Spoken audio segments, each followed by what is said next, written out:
Hey everybody! Welcome to Friday the 13th, the series. I'm your producer, Robert. And I'm your guest, Laura. And after a complete, spoiler-filled recap of the episode, we are going to discuss the show you either just learned existed or always wondered how it existed. We promise the answers will be few and far between because we're just here to have some goofity fun exploring a show that, despite or possibly even because of its faults, isn't good and isn't so bad it's good, but is still somehow oddly charming. Let's dive in, shall we? That's right. Laura is joining me one more time for the thrilling conclusion to episode 17, The Electrocutioner. In fact, given that I was dealing with some unfortunately timed congestion, she was good enough to handle the lion's share of the discussion. Just a reminder, I've still only seen the first 17 episodes of the series, and Laura is more or less in the same boat. This will be a wrap-up episode, and a super chill one at that, in which we'll discuss Hellraiser almost as much as Friday the 13th the series. And you know by now there'll be a heavy dose of Doctor Who throughout. If you've been waiting for me to finally air my grievance with the Hellraiser series, this episode will be Festivus for the rest of us. And then it'll actually be Laura providing an even spicier take on the Hellraiser remake. If you want to see Hellraiser or Doctor Who, you're on your own. But if you want to watch every episode of Friday the 13th the series with us without paying a dime, head to Interdemon Entertainment and follow our YouTube link. Am I wrong about the fact that Mickey, Ryan, and Jack are using the same picture that Eli uses, but they don't know he's using that as reference? I believe you are correct. I know that you said before that an execution is not usually something that you publicize with a photograph in the paper with everyone involved. Tell me if I'm wrong. Including the jury foreman? That's an odd choice.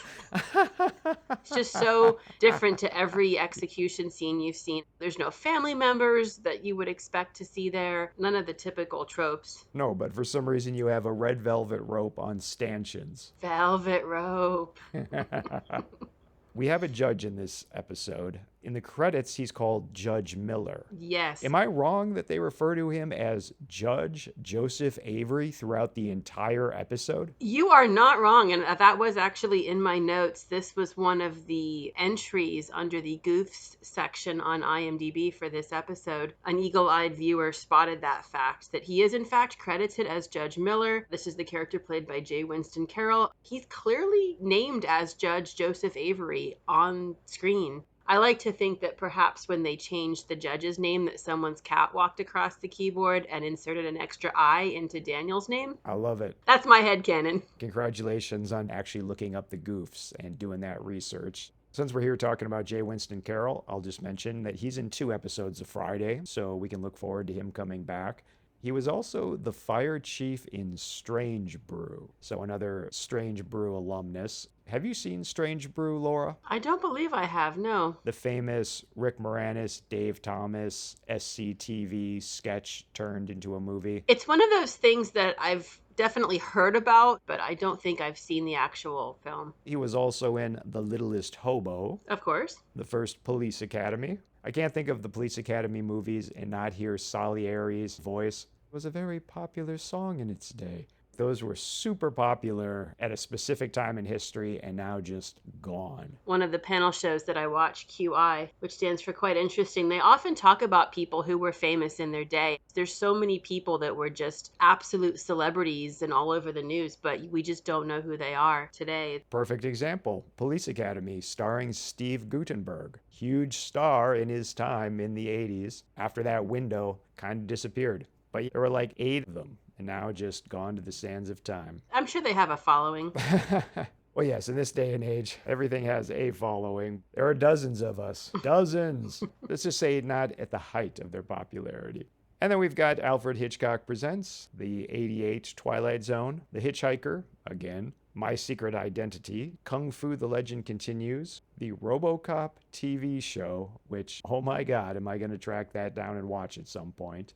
3,000 Miles to Graceland, and Masters of Horror. 2 episodes, actually. I've seen quite a few. I don't know if I've seen all of them. The one that sticks in my mind is the infamous Imprint episode that starred Billy Drago. It was either shown once and then banned, or they refused to air it. There was some controversy over the episode. Oh, in what capacity? There's a really graphic torture scene. There's also not so subtle references to abortions being performed by the village midwife, if you will. There's images of fetuses being thrown into a river. You know, I don't think I've ever told you. I've mentioned before that I never watched The X-Files for reasons that I can't explain, since it absolutely would be my cup of tea. But one of the few episodes I did see was an episode about some hillbillies. And I saw it in a gym while running on a treadmill, reading the subtitles, and the episode goes hard in the paint on some rather intense family dynamics. And I was watching it while running thinking, wow, I cannot believe how hardcore this show actually is. And then I later learned that that episode was banned from television. As soon as you mentioned the X-Files after my describing imprint, I immediately knew what episode you were talking about. The episode's called Home, and I remember watching that with my brother and my parents when that was initially broadcast. I don't know if it had a viewer discretion is advised warning at that time. Subsequently, it has come with that warning. The pre-title scene in this show, there were some edits that had to be made to get it to be broadcastable. And I remember that episode finishing and my dad turning to us and saying, well, they're never going to show that again. He nailed it. Fun fact, the woman who played the mother came back for the X-Files revival. No fooling. She was not playing the same role. I would hope so. Yes. One time I was working out at my local YMCA, and I believe Saw 4 was on one of the televisions. The next major scene is our judge, his execution scene. I don't know if it was the editing, and I don't know if this bothered you as well, but I was confused because we see Mickey and Ryan pulling up to the judge's house, and then it cuts to the judge going up the front steps, and we see Eli there, and Mickey and Ryan are nowhere to be found. At first, I thought they were going to do that thing where, oh my gosh, they're at the wrong address. Oh, that would have been clever. It would have made more sense to show Eli confronting the judge and then cut to Mickey and Ryan pulling up and parking, and then cutting back to Eli. That would have tied it together a little bit better. Yeah, I see that. Was there just not a closer spot on the street to park? Like, how far away did they park? Well, especially since Eli's down by the sidewalk. He should be visible for like a quarter mile up this straight street. Right. Eli doesn't drive a car. I guess he's always constantly on foot. Since our characters don't bother to pursue, we don't know if he ran to a bus or his own vehicle. I know you did mention that in your summary, that they just make absolutely no attempt to chase after him or follow him. It's just absolutely bizarre. They're just like, well, I'll go get the keys. Like, what? Like Twice, Laura. Twice they were face to face with him. I know. And then there's that line later on that they didn't get a good look at him. I didn't get a good look at him. He's pretty distinctive, I would say. Looking much like the Unabomber in this particular encounter. I've seen those news stories where they release the police composite sketches that are just comically vague, and it's like a circle with two eyes and a smiley face.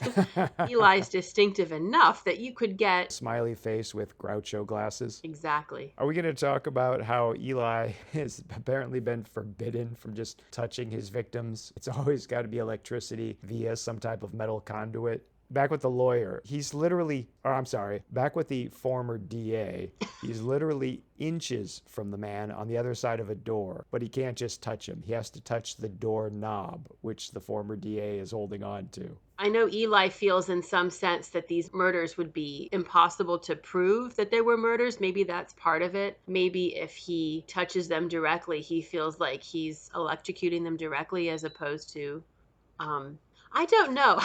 Trace evidence is your explanation? Yes, the man who kills students in his office during school hours. And throws their smoking pile of clothes into the corner. This man is playing 4D chess. Yeah, I got nothing. Seemed like in the final confrontation, he would just electrocute the guy through the door again. But instead, that's the time he was actually going to reach out and just touch Jack's face. Well, he has to do that because Jack has to be able to attach the jumper cables to him. Is that the worst showdown this show has had? Attaching jumper cables to a radiator and then clipping them onto Eli's hand as he reaches for Jack's face. I don't know if it's the worst showdown. I guess what bothered me is the fact this was supposedly enough to kill Eli, when earlier on, when he had made contact with the car, he was just weakened. They're using the principle of we can drain his power down. And instead, they treat it the opposite way, like we're filling him with more energy than he can handle. That's not your plan. Your plan was to drain him down. Okay, I'm just going to repeat. I got nothing. Since we're here talking about the car, what did you think of the electricity effects? I thought it was pretty good. Especially for the time. I thought they were pretty solid, actually. It didn't look too dated. Yeah, it's not too many levels below what Ghostbusters was doing. To this episode's credit, this episode used freeze frames twice intentionally, and they were probably the two best ones of the series. Mickey's hair right before they go to the end credits, of course, but then right here before we go to commercial break when Eli's about to touch the hood ornament. And both of them were really good shots. They didn't just freeze arbitrarily. They intentionally thought about what the shot was going to be. Perhaps that was the contribution of the executive story editor. It is an interesting question, though, what the brief for the writers was. If they were encouraged to write it in that format that would lead to cliffhangers throughout the episode. Of course, I'm bringing this back to Doctor Who, which was a serial, and so you would have cliffhangers at the end of every episode, and then a group of episodes would comprise one story. Doctor Who is traditionally 4-episode seasons. The format's been different over the years, but in the original run of the show, it was a weekly serial, so you would have 23 and a half minute episodes, and certain number of episodes would comprise a story. It would vary. You had some stories like the first Dalek story was 6 episodes, and then that was followed by a 2-episode story, mainly because they had no budget. The Daleks and the alien planets and all the sets used up all their budget, so they needed to have 2 episodes set entirely inside an existing set. Obviously, when it came back in 2005, the format was different because television had changed. Now with streaming, there's almost no rules anymore. That's right. No laws, just us and our tasty treats. Was it one of those series that was constantly in danger of being canceled and somehow just managed to hang in there? It was put on hiatus in 1986 to 87, around that time, for 18 months. And then due to a fan outcry, they decided to bring it back. Unfortunately, it would only last a couple more years before Michael Grade finally got his way and canceled the show. Apparently, his son was actually a big Doctor Who fan, which must have made things awkward. I'm all in favor of anything that made his life more awkward. Oh, shots fired. I recently attended the Gallifrey 1 convention. One of the guests there was a gentleman by the name of Brian Sloman. He was responsible for the Doctor Who USA tour. It was a traveling exhibition that toured the US from 1986 to 87. Imagine a huge semi-truck, and it was filled with Doctor Who props. They got Andrew Scaliter, a very well-known artist and Doctor Who illustrator. He designed artwork for the truck, and they drove it around to numerous cities across the country. It was basically a way for the public broadcasting stations to raise money, because for the BBC, the Doctor Who was their best-selling show in America. So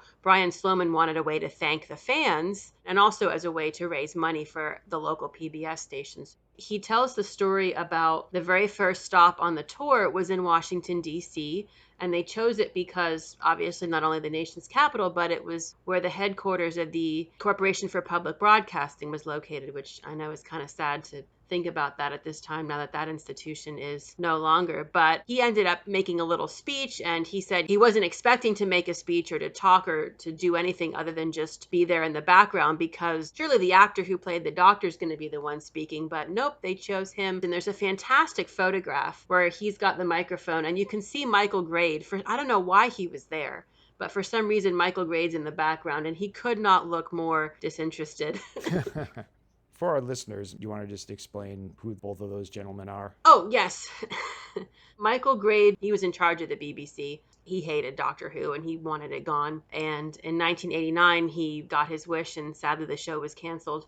Brian Sloman, he was a publicist for the BBC. He mentioned working on 'Allo 'Allo and... I'm sorry, is that a different show? I'm sorry, I could talk for a while on this. So it was officially canceled, but early on in its run, it wasn't touch and go. It found an audience pretty much off the bat. They shot a pilot episode, and for some reason they decided it wasn't good enough or they weren't quite happy with it. So they actually reshot a different version, which is almost unheard of. I mean, it's amazing to think of all the things that had to happen for this show to even be made and to continue and to be as successful as it was. It was the Friday the 13th series of its day. It really was. That episode was initially broadcast on November 23rd, 1963, the day after President Kennedy was assassinated. So the show was basically buried. Obviously, that was all anyone was focused on and talking about, and rightly so. They decided to rebroadcast that first episode the following week, just so that viewers wouldn't miss out on it. The second story in the show's history was a story called The Daleks, and that was the story that really put it on the map. And that was where we get our first appearance of the Daleks, who would go on to become definitely the most iconic aliens and monsters associated with the show. And they absolutely took off. That story really put the show on the map. It was one of those things where children were able to imitate the Daleks in the playground. They were able to walk around with that computerized voice going, exterminate, exterminate, and hold their arms out. And as they said, what young school child did not want to exterminate their teachers and their parents? There was merchandise, there were Dalek tea towels and Dalek soaps, there were Dalek toys, songs written about Daleks. In the 60s, they even made 2 cinema versions. They made movies? Yeah. Fascinating. I think really it was the success and the popularity of the Daleks so early on in the show's history that enabled it to run. But I do remember a fantastic quote from Carol Ann Ford. She was one of the original companions. She played Susan Foreman, who was the doctor's granddaughter. She is still alive and with us, and I've met her and I've heard her speak at conventions. She basically said that everyone thought that this show might last 6 weeks, if that. The only person who thought that it would run and run and run was Bill, referring to William Hartnell, who played the first Doctor. I occasionally have that fantasy of being able to go back in time and being able to tell him that he was right, to say that this show that you thought was going to run and run has in fact run and run and run. We're still making it, we're still watching it and loving it and enjoying it over 60 years later. It's the story of Star Trek: The Next Generation. Patrick Stewart being told not to bother unpacking his bags. Exactly, that's a good parallel. I'm sorry. Again, you asked me about Doctor Who, and I blame you for setting me off on that. Oh, I know the Pandora's box I was opening. In fact, I intend to do an entire spin-off episode where we play Rob desperately tries to understand Doctor Who and throws out everything he knows, and Laura explains to him why it's all wrong. I love that idea. That'll be probably a 12-part series. Oh, at least. I've made so many efforts, Laura, to try to penetrate the lore, and I just ricochet off every time. Speaking of things less lovely, Eli's face when he electrocutes the car. Goofiest face in Friday the 13th, the series thus far. You wouldn't necessarily see the electricity itself, so maybe it's just an actor thing where you have to show that something is happening. Oh, you have to show something, but acting is about choices, Laura. This is true. I'm suspecting that if it was a shot that involved special effects, they may not have cared about the performance. It may have just been the case where, okay, we got a clean shot and the sound is good, the camera angles were fine, okay, cut, print it, move on to the next thing. I do feel a certain Ed Wood mentality when watching this show, and I'm not being flippant when I say I really would like to know, on average, how many takes they did. It does feel rushed at times, so I suspect it wasn't too many. Well, I'm always stunned by how different the episodes can look, given that I discovered back when Jeremiah was the guest, one cinematographer did the entire series. I can only imagine it was a combination of perhaps having different members in other roles on the crew and or just the pure speed at which they had to shoot means sometimes that they couldn't do what they normally would like to have done. I do wonder if maybe the directors had more power. Yeah, possibly. Well, one day I'll read that book on Friday the 13th, the series you got me, and maybe some of these questions will be addressed. I don't think we talked about that initial scene where they go to the prison and they are shown where the chair had been with the cable plugged into the wall. You may have to edit out the next 10 minutes of me cackling hysterically because that shot absolutely sent me. I had to pause it and just laugh hysterically because it's such a ridiculous thought that this chair that's been gone, I mean, I know we don't know the exact timeline, but close to 10 years ago. It's been almost 10 years, 10 Laura. years, and there's still a cable plugged into the wall. It is one of the most ridiculous shots in the entire series. And a desk that should have never been there in the first place, and I have to believe 2 inches of dust on it because they haven't touched anything in a decade. It's such a bizarre setup. It really is. I kind of understand why you have the cable there because you're showing the absence of something, but it wasn't like the chair was stolen. You often see that in crime shows where they'll say, oh, a laptop was stolen or a computer was stolen, and they know that because they can see the disconnected cables, and that kind of makes sense. And then it just makes it look like this chair just ran off of plug-in-the-wall electrical grid power. I would have thought that it would need a little bit more of a robust connection. A little more oomph. Yeah, than just a standard 3-prong plug into the wall. This jail just puts you in a bathtub and drops in a toaster. Pretty much. And then it's way more space than they needed to tell this story. I mean, you often see sets for electrocutions where it's a fairly small room. You have the room where it's happening, and then you'll have that viewing gallery. A small assemblage of observers. On the second level, there appear to be jail cells around the outside, and I thought that was weird. Like, is that where they put prisoners who are going to be executed to be like, yeah, this is where you're going next? Like, do they have to watch it? Preview cells. Exactly. We don't hear any noises, so they appear to be empty, which just makes it even more bizarre that there's such a massive space. I think this whole prison is empty. I think it's all been built for Eli. Yeah, that's what it feels like. I know we talked about how empty and sparsely populated this episode is. It's just another example where they have so much more than they needed to. I mean, I would have thought it would have been, I mean, it's usually cheaper to build sets than it is to go on location, to just build a small room. I mean, it didn't need to be anything fancy. I mean, it's just, a few walls, a viewing gallery. It is, but it can be difficult to do elaborate camera work in a small space. And given that this director wanted to do those reverse tracking shots and stage all these roughly 10 individuals watching the whole process, I kind of see the logic in it, but I'm with you though. It could have been done more simply. To be fair, I don't think it fails when they're actually down on the floor, but it's these overhead shots of the space that just destroy any illusion of this being real. And then I think it's during this scene that the warden makes the first mention of dinner time being 6 o'clock.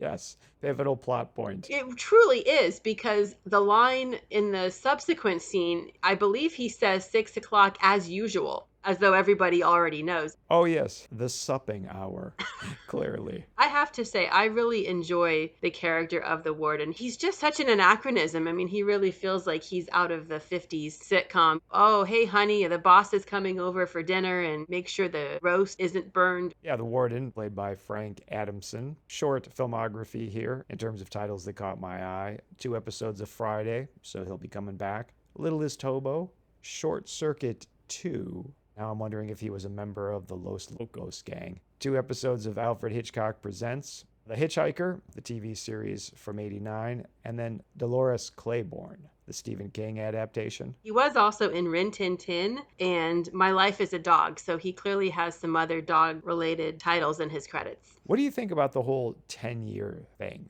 Because time spans are something that I latched onto early with this show in episode 1, with the character coming back 6 months later to pick up a toy for his daughter. And just thinking that seemed like an obscene amount of time to have passed. Right. And in this one, it's 10 years. Eli has waited 10 years, and we don't get any kind of inciting incident on what switch flipped, where suddenly he goes, now time to murder a bunch of people. I mean, he messed up. One guy died of cancer in that time. Right, yes, the jury foreman. Why did they pick 10 years, Laura? Were they trying to give us a justification for him finishing school in that time frame? And or was it to explain why people didn't remember him? Although all of the victims remember. So what was the purpose? It's baffling to me as well, because everything seems to happen fairly quickly after his failed execution. Yes. He was only in the mental hospital for, I think they say 8 or 9 months. 8 months. It doesn't seem like his initial thought was to get revenge. His initial thought was probably just to get his life back on track and either finish dental school or assume an identity that he could practice under. I guess just to give time for everything to happen, because he does have to acquire the chair at some point, but then, that's a whole, that's a whole other. Oh gosh, the discussion of the chair and Eli's relationship to it, that's a whole conversation. And how he tracked it down? How he tracked it down and the process of purchasing it. And I know you questioned. And why? You mentioned when Uncle Lewis would have had the opportunity to demon it up. Because I had a question about that. If you like the horror genre as much as we do, you can preview the horror comic book Requiem for a Psychopath right now for free at the Inner Demon Entertainment website. Imagine a world in which horror film slashers are real. Then imagine a troubled teen bringing one out of retirement to help him take revenge on his bullies. It was written by me and drawn by friend of the show, Stephen Yu. Again, that's Requiem for a Psychopath on the Inner Demon Entertainment website. And if you dig it, please either review and rate it 5 stars on Amazon, or don't rate and review it at all. Ratings of less than 5 stars send the algorithm into murder mode for some reason. Thanks. I hope you enjoy it. Welcome to our brand new one-time segment, Robert Gripes About Hellraiser. My one beef with an otherwise amazing series is, I think my problem isn't even so much that this is an issue, but it almost bothers me more that I've at least never heard anyone else bring this up.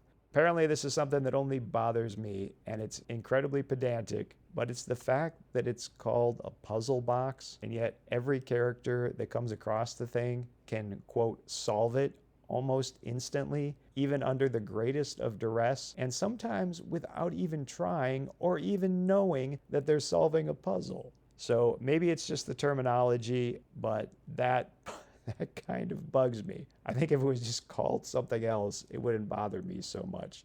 By extension, I will say specifically in the remake, when the box has this little blade that cuts you, you can use that to just cut someone and now they're damned. That doesn't seem in keeping with the whole spirit of the box. It seems like, one, you should know what the device is, I feel, and then you should be actively trying to solve it because you're willing to forego your soul for this exquisite pain/pleasure that everyone in the series is so into. And yet people will sometimes just stumble across the thing, pick it up, accidentally solve it, get nicked by the blade, and now they're damned. I think at some point the box has almost just become a water balloon you can chuck at someone, and if it breaks, oh, you're damned now. Don't get me started on the remake, but... Oh, really? Because I wanted to get you started on the remake, because in the previous episode, you had actually said something that caught me off guard.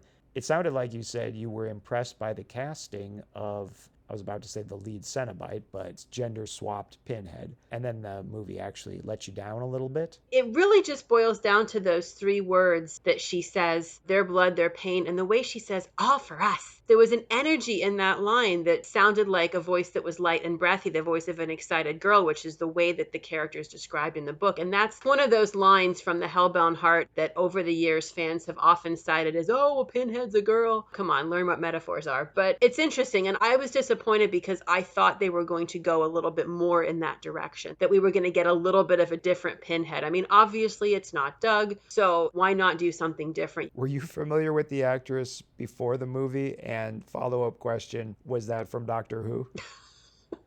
I was not familiar with that actress, no. What were your thoughts on the movie overall? Before I address the remake, I do want to go back and address your initial point about the puzzle box, and I do agree with that. Oh, yeah, we're going to circle back eventually, but go for it now, sure. You're not wrong. It is a puzzle box. I guess in my headcanon, there's always been the suggestion that there's a connection between the puzzle box and the owner. The owner or just anyone who picks it up? The box is something that has to be sought out. It has to be pursued. And so at that point, you have it in the hands of somebody who knows more what they're getting into. It may not be exactly what they're expecting. Certainly in the case of Frank, he was expecting more carnal pleasures. This is addressed somewhat in the second Hellraiser film, where Dr. Chenard, who's the director of the psychiatric hospital, he uses one of the patients. He uses Tiffany to open the box because she has a gift with solving puzzles. Pinhead says to the female Cenobite, no, and she's confused. She says, no, and Pinhead says, it is not hands that call us, it is desire. That's also an excuse that Kirsty uses. Kirsty's defense in the second film is she screams, I didn't open the box. And the female Cenobite replies, oh, you didn't open the box. And what was it last time? You didn't know what the box was. And yet we do still keep finding each other. So there's some protections at that point for people that either don't know what the box is or they happen to be present. Gotcha. Are characters in the Hellraiser series always solving for the lament configuration? In the original run of films, I believe it's only the lament configuration. And I think it's implied that it's always the same puzzle box. Oh, yeah, I wasn't even asking that. I thought that was absolutely a given, that there's only one box. It's just a question of how you're solving it, because that would open up a whole nother slew of questions of people just picking up the thing, not knowing what it is, and somehow they always land on the lament configuration and not any of the other configurations.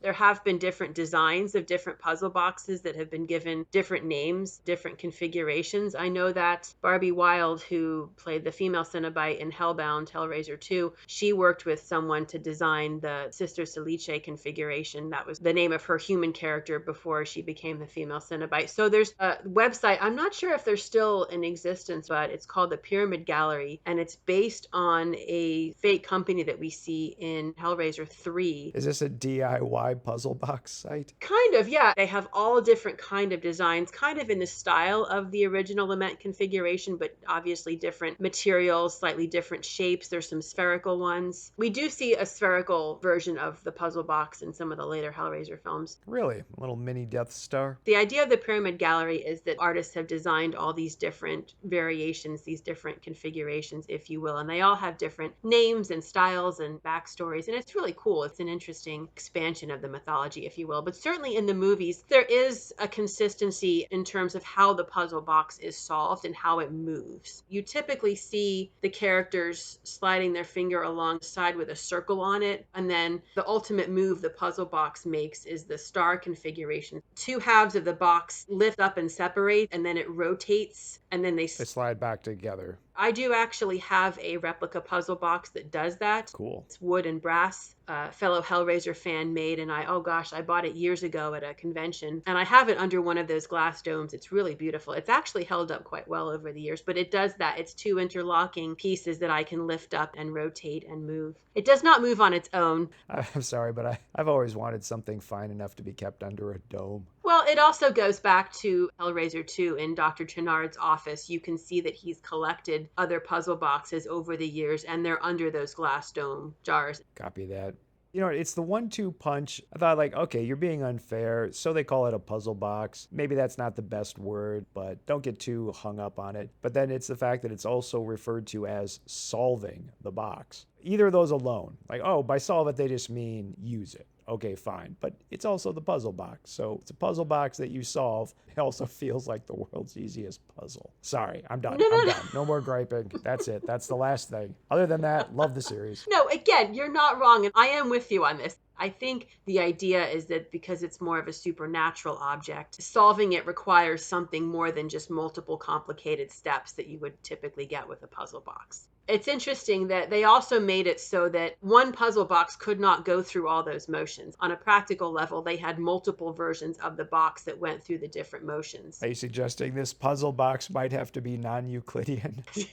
Exactly. That's just patently absurd, Laura. I'm sorry, you absolutely get the last word on this one, so was there anything else you wanted to say on this subject? No, I just remember on one of the DVD commentaries, there was a comment from Pete Atkins, who was the writer of Hellraisers 2, 3, and 4. He said that he's had people over the years ask him where they can get a working puzzle box. Define working. Well, that's the thing. He said he's never quite sure if they mean one that kind of goes through the pretty motions or... one that can tear a portal to hell? Yes. So mine just goes through the pretty motions so far. I have not been dragged off in chains to hell. Man, this is flagrant false advertising. Well, there you go, folks. That's how it's done. Reasonable people having a reasonable discussion and coming to a common understanding. Oh, and we haven't even gotten to the remake yet. Oh, yeah. Good point. I was about to bring that up. I know that Uncle Lewis's deal with the devil was to sell cursed objects, but not necessarily to curse them. This is purely my headcanon. These are my views. They do not represent the views of the Friday the 13th podcast. But in my headcanon, I thought perhaps the chair had already been cursed at some point because although we don't know the history of its previous victims, we do know that Eli was innocent. And I think that's key here. I think that somehow the chair in its supernatural power knew that he was really innocent. And so that's why he's the one, why it failed. But see, then again, what's weird is that it fails twice. So initially, the chair doesn't fully execute him. Is that a mechanical failure or is it a property of the chair? Maybe shouldn't have plugged it into the wall. Right. Well, maybe they were just using the wrong form of electricity. Where's Edison when you need him? On the second try, he is successfully executed and his heart does stop, but then he comes back to life, which suggests a more supernatural explanation. So it kind of feels like they're not really sure which direction they want to go. For me, I feel like the chair already had some kind of supernatural property and that it didn't want to execute him because he was innocent. And then on that second attempt, that's when Eli was given this power to be able to absorb electricity and bring him back to life. Well, that answers the question I was just about to ask. Is this the world's stupidest cursed object, and that it's designed to kill every person it's cursing? And it was just by a fluke that Eli survived and therefore had to deal with being cursed by the chair. It's almost the opposite of a cursed object in that it is actually executing people who are guilty. Yes, it saved an innocent man. Yeah, and then it's providing a mechanism of justice for the innocent man. So in that sense, it's almost not really cursed. Nothing horrible is happening to Eli. He does have to kill people in order to make it work. And then, of course, how does he figure that out? I know that you guys have discussed in the past on this podcast whether the people who encounter these objects are already evil or if somehow the cursed objects make them evil, and how they're aware of these powers, how they're aware of utilizing them, if it's something that they have to figure out, or if the cursed objects somehow are able to impart this knowledge to them. Yeah, so many questions. And Jeremiah is standing fast in his beliefs, and I'm as lost as ever. Right. But I feel like in this case, as confusing and nonsensical as this cursed object is, it was cursed to begin with, and that's why it was different with Eli. And that's why he was able to track it down and purchase it. You know what, Laura? I love those mental gymnastics. 9.7. Why, thank you. Now let me ask you a question. Why would a man whose shirt says genius at work spend all of his time watching a children's cartoon show? I retract my question. So Ryan the Lion gets roped into dining with this man. One of my favorite lines in the episode is the way he says, Peggy's making meatloaf.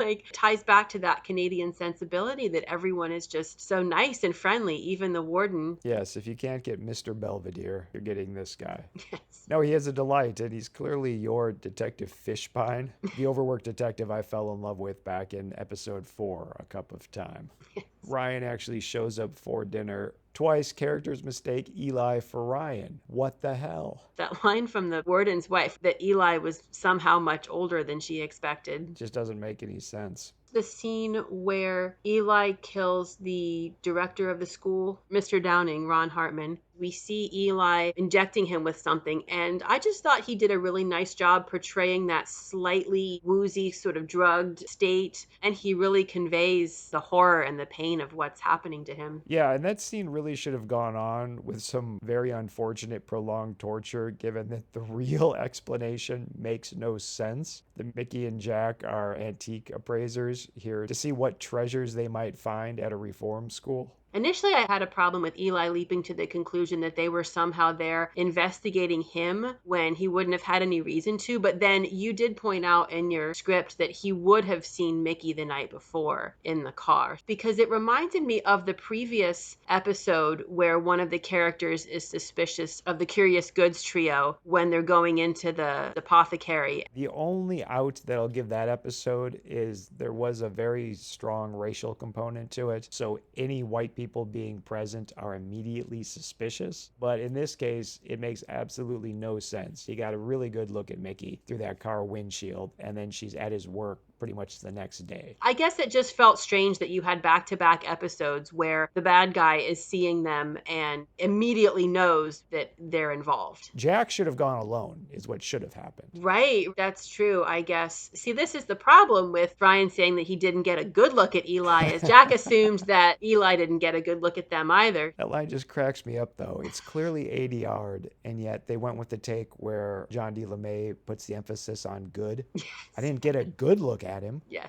Everything about that. If you're going to ADR it, why did you, There's a video I saw online. It's a series of very well known and established British theatrical actors, and they're each saying the line, to be or not to be, that is the question, and they're each emphasizing a different word, as if to say how the meaning of that line and the interpretation very much depends on which word you emphasize. And then I believe King Charles comes on at the end and he gives the definitive reading. Laura, have you ever heard the famous clip of Orson Welles explaining to his sound engineer how there's no way in the English language to emphasize in July? That very real bit of audio history was then later used as the basis for a Pinky and the Brain sketch on Animaniacs. I've never seen Pinky and the Brain or Animaniacs. Oh, that surprises me a bit. I think it was a little bit too wacky, zany, high energetic for me. You prefer the sophistication of Doctor Who? Very much. Very slow paced.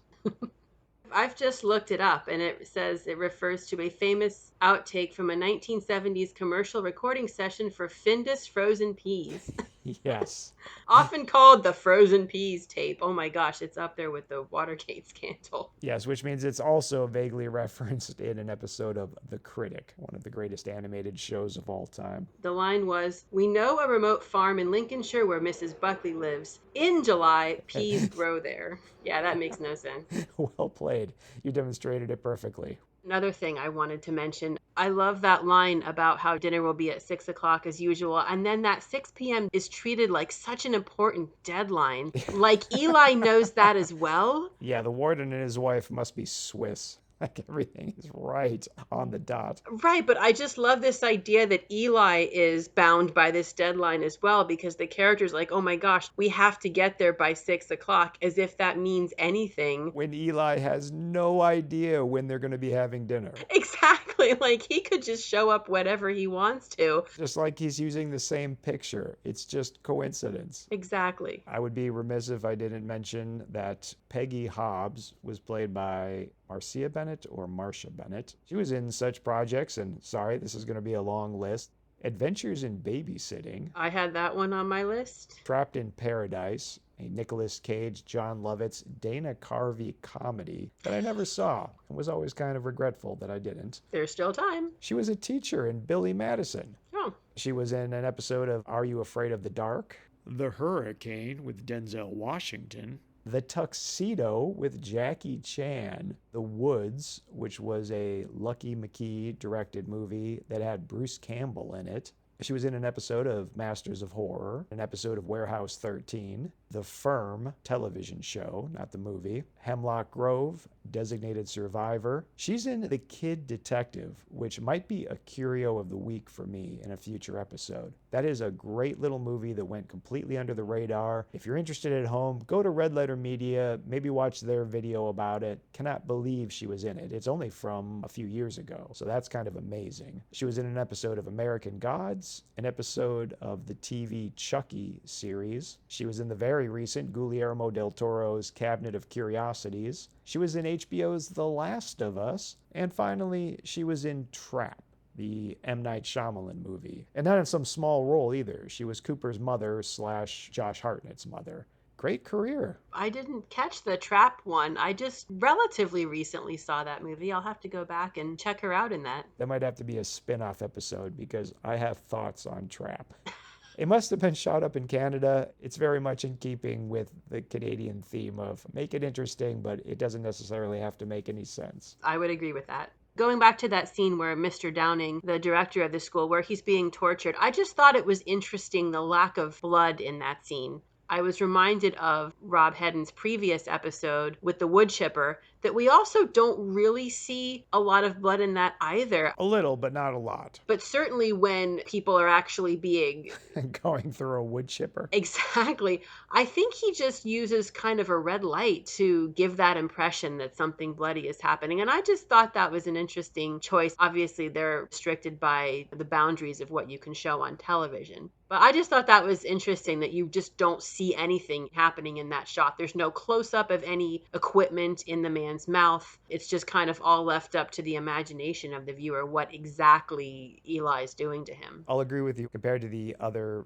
first 16 episodes of the show, Rob Hedden has not produced the most violent episodes. And they also managed to resist the urge to make any kind of Marathon Man reference given the dental torture. So good on them. That's interesting, the whole Marathon Man thing, because it's one of those movies that's known for 2 minutes of footage, and then the rest of the movie has nothing to do with dentistry.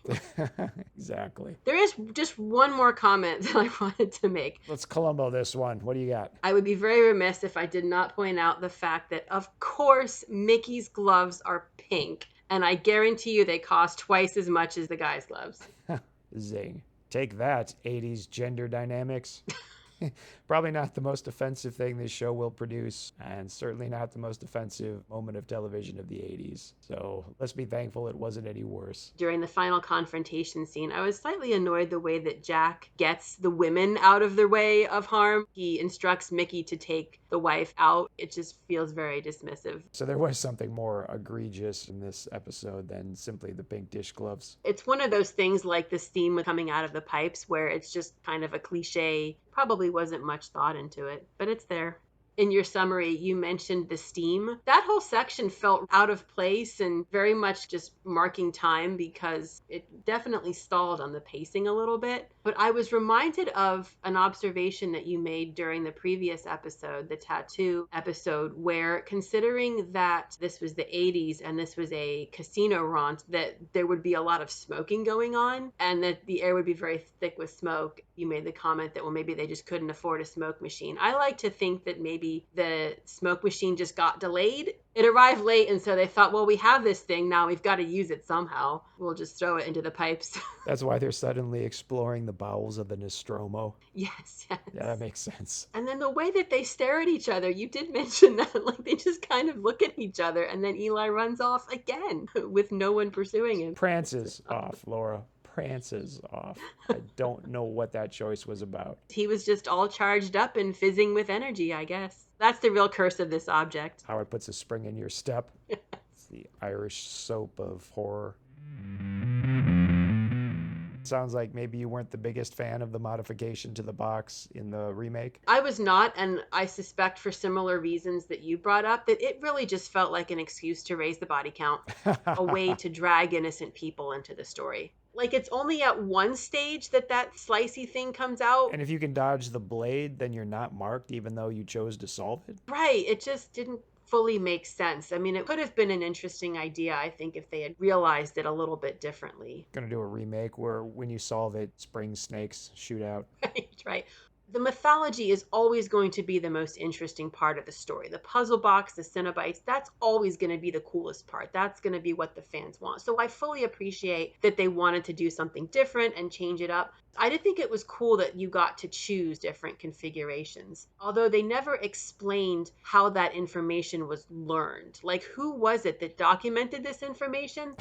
We see the collector. He chooses the liminal configuration, which is kind of a sensation. Obviously, in the case of the Cenobites, it's going to be painful. But they never fully explain where he is during this time because it jumps forward several years. Is he in another dimension? Is he in hell? Or is he just kind of hiding in the walls of his house? There's just no explanation of what exactly metaphysically is happening while he's in this state. As the hooks and chains are pulling your arms apart, you're desperately trying to keep your hands close enough together to write down in your journal what's happening. Right. Must document for posterity. Well, that's the thing. If he is existing in the real world, then presumably there would have been other people walking around with these extreme body modifications. There would have been more description. It wouldn't have just been, oh, this is the liminal configuration. It would have been, no, this is what it entails. They're talking about intense, painful physical sensation. There would have been illustrations of these people walking around with metal chest units and whatever else. There was a certain amount of information, but nothing specific. And that's kind of the point, is that people are seeking out something and then it's not what they expect. There's always that mystery element that makes it more horrific when people realize what they're actually in for. I was hoping to be torn apart by hooks, but instead, spring snakes. Exactly. And then, of course, I'm sorry, again, I could talk forever about this. But then, of course, you had the issue where after a few years, it became clear that William Hartnell's health was failing. He was the actor that played the first Doctor. He was suffering from dementia, and unfortunately, he was just not physically well enough to continue in the role. So they had to make a decision. They thought, well, what do? We had this incredibly popular show. Do we stop making it? What do we do? And the production came up with this idea. They thought, well, he's an alien. Why don't we give him this ability to regenerate, to essentially change his entire body and renew himself? And that's where the different looking doctors idea came from? Exactly. And there's a fantastic line in William Hartnell's last story, The 10th Planet, where he says, this old body of mine is wearing a bit thin. So that kind of explains why at the end of that story he regenerates, he collapses, and his face changes into Patrick Troughton. Fortunately, Patrick Troughton, absolutely brilliant, fantastic character actor at the time. He was very, very well known to television and film audiences. His career is the story of British television. Wow. Absolutely brilliant performance, even though it was completely different. And eventually the fans warmed up to it and fell in love with him. And thus the tradition of regeneration was born. That's one of the reasons why the show has been able to continue. Again, it is amazing when you look back in hindsight and you think about all these things that had to happen in order for the show to be what it was. Well, it sounds like striking gold almost right off the bat with the Daleks that have gone on to become one of the most famous icons of all sci-fi. Probably a good place to start. They definitely made Terry Nation very, very rich. They put his kids through college, did they? At that time, the writers retained the rights to their scripts, which I know is kind of unheard of these days. The man who designed them, Raymond Cusack, he didn't really get anything. I was about to joke, is this a George Lucas situation where they somehow retain the merchandising rights? And you're telling me it is. Pretty much. He had one paragraph of description in that story talking about how the Daleks were legless, moving on a round base. The creatures hold strange weapons in their hands. They have no human features. And that was it, really. It's just a few lines to describe them. And then Raymond Cusack had to interpret that. Best paragraph I ever wrote. It definitely allowed him to drink champagne every day for the rest of his life. Lovely. That was it for episode 17, but something tells me y'all gonna be hearing more of Laura around these parts down the line. As the man whose podcast I shout out every episode, Joe Schlepsky himself will be joining me to discuss episode 18, Brain Drain. Oh man, with a title like that, you know we're gonna be in for one wild ride. Thanks for listening, everyone. We know you have a lot of options when choosing a Friday the 13th the Series podcast, and we sincerely thank you for choosing ours. Special thanks to Joshua Romeo for original music and to Stephen Yu for original art. And be sure to check out the Joe on Joe podcast, the only podcast where Joe Schlepsky discusses G.I. Joe. A reform school of teenagers and no Jason? Missed opportunity, Friday. If you want to support our show, you can leave a review and rate us 5 stars on Apple Podcasts. If you want an occasional update on our projects, you can sign up for our newsletter at the Inner Demon Entertainment website. And if you want to complain about social media with us on social media, you can find links on our website. Who wants the over-under on next episode being even crazier than Frank Henenlauder's brain damage? And always remember what Carl said to Frylock. It don't matter. None of this matters. Good night, everybody.